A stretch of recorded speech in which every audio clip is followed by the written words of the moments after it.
मैं डॉक्टर अमित भटनागर पंतनगर कृषि विश्वविद्यालय में सस्य विज्ञान विभाग में प्राध्यापक के पद पर कार्यरत हूँ।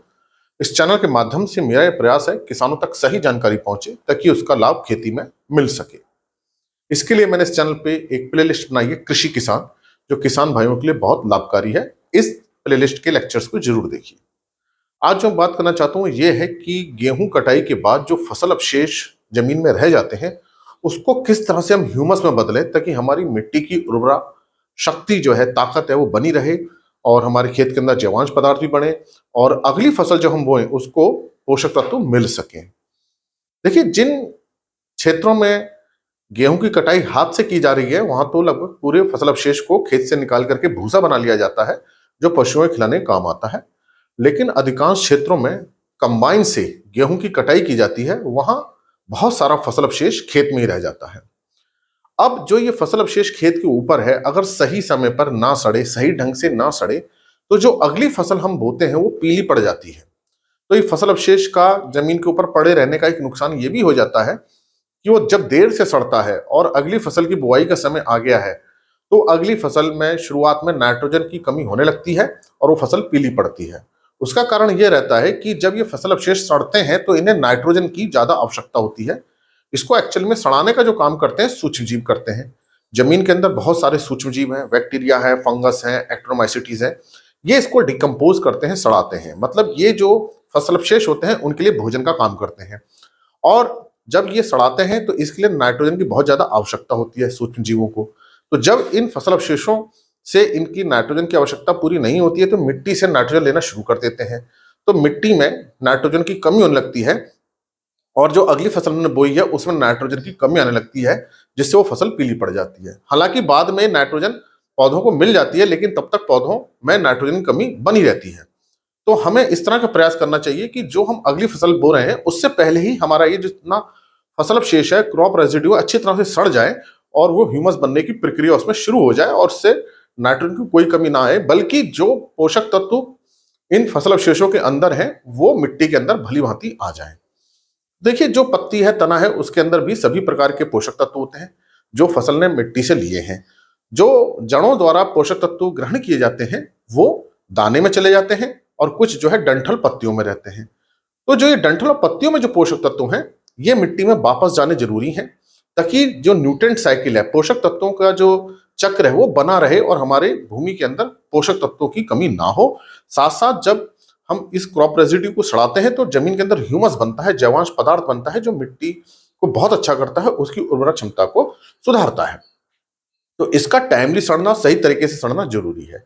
तो देखिए, सड़ने के लिए जैसे मैंने आपको बताया, जिसको हम डिकम्पोजिशन कहते हैं, सूक्ष्म जीवों की सक्रियता जरूरी है। और ये सूक्ष्म जीव कहाँ है? मिट्टी के अंदर है। इसका मतलब कि इन क्रॉप रेजिड्यू को मिट्टी के अंदर होना चाहिए, जबकि ये होते कहाँ है? मिट्टी के ऊपर। तो इसका मतलब कि पहले हमें इसको मिट्टी के अंदर अच्छी तरह से मिलाना होगा।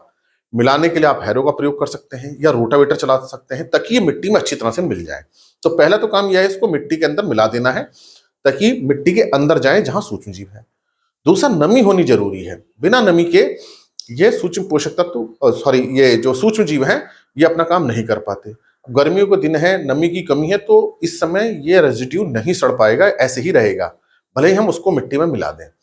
तो अब हमको कब मिलाना चाहिए? तो देखिए, जब बारिश हो, अभी देखिए अप्रैल के महीने में या मई के महीने में या जून के महीने में, मतलब अगली फसल बोने से पहले जब भी एक या दो बारिश हो जाए, मतलब बारिश जब हो तो उस समय खेत गीला होगा, उसी समय इस रेजिड्यू को आप मिला दीजिए तो नमी भी मिल जाएगी, तो सूक्ष्मजीव अच्छा काम करेंगे। तो नमी का मिलना बहुत जरूरी है।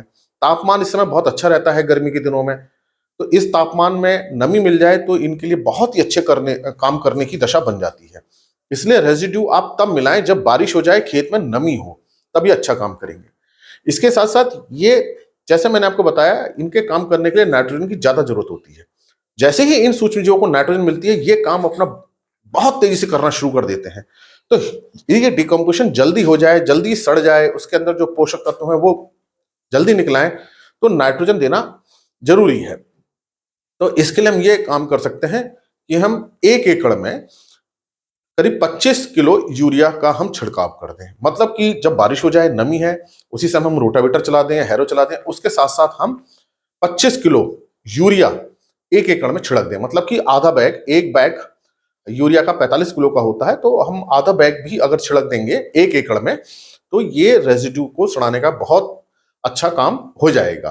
तो ये अगर आप प्रोसेस अपनाते हैं कि हम नमी होने पे जो फसल अवशेष है गेहूं का उसको जमीन में मिला दें, उसके साथ साथ हम आधा कट्टा मतलब 25 किलो के आसपास हम यूरिया मिला दें, तो ये काम बहुत जल्दी होगा। तो अब जब ये सड़ेगा तो गेहूं का जो फसल अवशेष है उसके अंदर जिंक भी होगा, कॉपर भी होगा, आयरन भी होगा, कैल्शियम भी होगा, मैग्नीशियम भी होगा, नाइट्रोजन भी है, फास्फोरस भी है, पोटेशियम भी है, सभी तत्व हैं।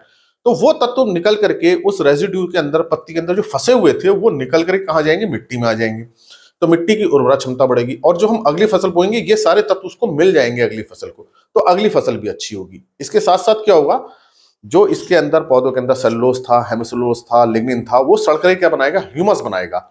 और जब ह्यूमस मिट्टी के अंदर बनता है तब मिट्टी की ताकत बनती है, मिट्टी के अंदर उर्वरा क्षमता आती है, उसकी ताकत बढ़ती है। और इस ह्यूमस से ही मिट्टी की भौतिक दशाएं, मतलब उसके जल धारण क्षमता अच्छी होती है, उसके अंदर वायु संचार बहुत अच्छा होता है, बहुत अच्छी दशाएं मिट्टी के अंदर बनती हैं। इसलिए गेहूं को जो फसल अवशेष है, जैसे मैंने आपको तरीका बताया, सड़ा सकते हैं। और भी कोई दूसरी फसल है उसको भी इसी तरीके से आप सड़ा सकते हैं। गेहूं के अलावा कोई दूसरी फसल खेत में है और वो हमने हार्वेस्ट कर लिया है लेकिन उसका रेजिड्यू पड़े हैं, तो नमी होने पर मिट्टी में उसको मिला दें और 25 किलोग्राम यूरिया 1 एकड़ में डाल दें, तो वो अच्छी तरह से मिक्स हो जाए, तो उसको जल्दी सड़ करके ये खाद बना देगी। इससे हमको फायदे होते हैं और मिट्टी के अंदर से जो पोषक तत्व पौधे ने लिए थे उसमें से कुछ मात्रा वापस मिट्टी में चली जाती है, जिससे हमारे खेत की सॉइल फर्टिलिटी अच्छी रहती है। आशा है मेरी बात आपकी समझ में आई होगी, किस तरह से हम फिर से पोषक तत्वों को मिट्टी में वापस मिला सकते हैं और जल्दी उसको सड़ाने का काम करवा सकते हैं। तो इससे हमारा खेत भी अच्छा रहेगा और अगली फसल भी अच्छी होगी। इसी प्रकार के लेक्चर्स को देखने के लिए कृषि किसान प्लेलिस्ट देखिए और अगर चैनल सब्सक्राइब नहीं किया तो सब्सक्राइब कीजिए। धन्यवाद।